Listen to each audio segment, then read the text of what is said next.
Hey, you've probably seen Mona in your headlines recently. It's an art gallery in Tasmania, and it's all because of one exhibition by Kirsha Kaechele titled Ladies Lounge.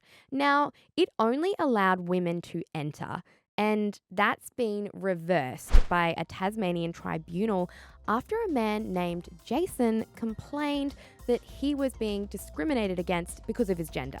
To find out more, I just spoke with lawyer Jahan Kalanter. Let's get into it. All right, Jahan, thank you so much for joining us on the briefing. This is a landmark decision. Do you think that Kirsha Kaechele may have been planning this the whole time as a means to pressure men's clubs into opening their doors to women? Look, I think that the fascinating thing about this particular artwork is that it really does challenge the norm in a really fundamental way. I don't think there was ever an intention for it to be taken down this road, although I could very well be wrong. But it certainly has opened a dialogue about the idea of gendered only spaces and what that means in a modern society. And I think that the artist is doing a phenomenal job of riding the wave correctly and taking it to the extent that it's allowed to be taken. So, the Tasmanian Civil Tribunal Deputy President Richard Gerber actually criticised the women who showed up to the hearing, calling their appearance a performance art and that it was all part of it. But is that playing into their hands? Is that what they wanted? So I think it's really important to take a moment to distinguish between courts and tribunals and the Yeah. different purposes they serve. So courts are designed to deal with something called justiciability and whether something's legal or not. Tribunals are more decide around merits. Is this a good thing or a bad thing? And I think that it's absolutely part of the act that they showed up. I mean, how could you call it anything but performance art? You've got I don't remember how many, but a number of women dressed in exactly the same clothes, acting in absolutely synchronous conduct, clutching their pearls at the exact same time. It is performance art, and I think that. Sure, it does in some way, shape, or form denigrate the dignity of legal proceedings or quasi legal proceedings, but I think they're artists, and that's kind of what artists do. They challenge the status quo. And it did get a lot of online attention. TikTok, I know you make amazing TikToks, which we follow.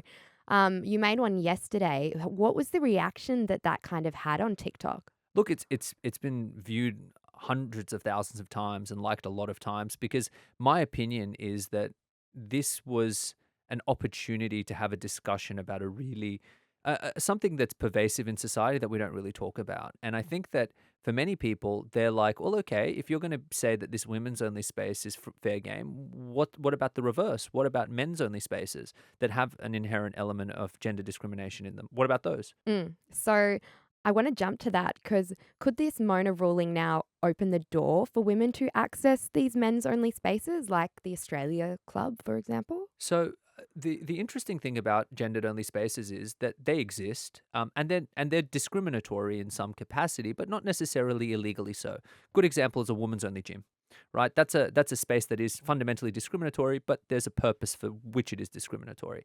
This ruling is really only limited to this particular art installation and what it means. However, if it enlivens a point of law to a larger principle, then it can be taken to a Supreme Court, and a court can rule that this point of law that has been enlivened can be considered through a different lens. So, could it possibly lead there? Yes, hypothetically it could. Whether it will, I don't know. But one of the things that the artist did say via her lawyers, I believe, at the time of the ruling is, okay, if we don't get what we want, we'll take it to the Supreme Court, which is her right. So, going on the back of that, did Mona go about their defense in the wrong way? Like, could they have had a stronger argument? I think that you need to really think about litigation as not simply being about that dispute, but a larger purpose. Like the Amber Heard and Johnny Depp case. That was a PR strategy that looked like a lawsuit. This is a PR strategy that looks like a lawsuit. Whether their attempt to defend it was ever to successfully say that this was at law impermissible, I don't know. But I think their goal was to get attention, and they got attention. Yeah, sure did.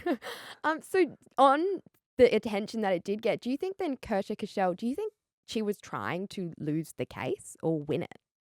I don't think she deliberately set out to win, lose, or draw. I think, and I've looked at a bit of her content, there is an underlying theme of, what's good for the geese is good for the gander. How come this behavior is acceptable with one gender and isn't acceptable in another? Um, I don't know what the underlying stratagem or thought was, but I take it always back to, what's the purpose of art? The purpose of art is to make us think and feel in a different way. And this did that in a pretty profound way. And so, if the purpose of the art is to get us to think about it and keep it in the public eye, winning would have been less interesting than losing. That's all I can say. I don't know if it was deliberate or not. Okay, so this happened in the Tasmanian court. What could be the national implications of this? Okay, so it happened in a Tasmanian tribunal, and then from the Tasmanian tribunal, it could potentially be taken to a Supreme Court to argue a point of law. If there was an error in the decision of the member or the president who makes the decision, there may not be. As someone who doesn't practice in Tasmanian appellate law, I can't tell you. But if they were successfully able to argue something to that standard, it might have an implication for Tasmania, and that might be a broader implication that could potentially happen federally. But it will all depend on a lot of things. It will depend upon there being an appellable error that enlivens the jurisdiction of the court, them taking it to court, winning, the principle being accepted in Tasmania, and then being more broadly across the brush. What I can say it has absolutely done is that, and I see this plastered on my comments and in the conversations I'm having, is there is a real discussion about men's only spaces and why this behavior is acceptable from a man who feels that he receive didn't receive fair treatment. Why is it that many women raise the same complaint and they feel like they're not being heard? That's I think the subtext that is really important to keep coming back to. So, Kirsha Kaechele, do you know much about her and Mona, I guess? Uh, Look, I visited Mona some years ago, and I still remember it. And that's a testament to Mona's capacity to really shock and entertain. Because I don't remember every museum I've been to, but I certainly remember that one. And I think when I went there, I recall that next to this exhibit, there was a wall of female genitalia in molds put there. As for the artist herself, I wasn't particularly familiar with her work, but I sure am now. I understand that she's the partner of Mr. Walsh, who owns who owns Mona, and is fascinating fellow in his own right. And I think that I really think that they're doing something pretty interesting in challenging the status quo with art rather than through they're using art. The other side's using the law. It'll be very interesting to see which side wins. Yeah, 100%. Great. Well, thank you so much for joining us on the briefing, Jahan. Thank you so much for having me. Watch this space. Yeah. If you liked this interview, subscribe to our YouTube channel or search for The Briefing wherever you get your podcasts.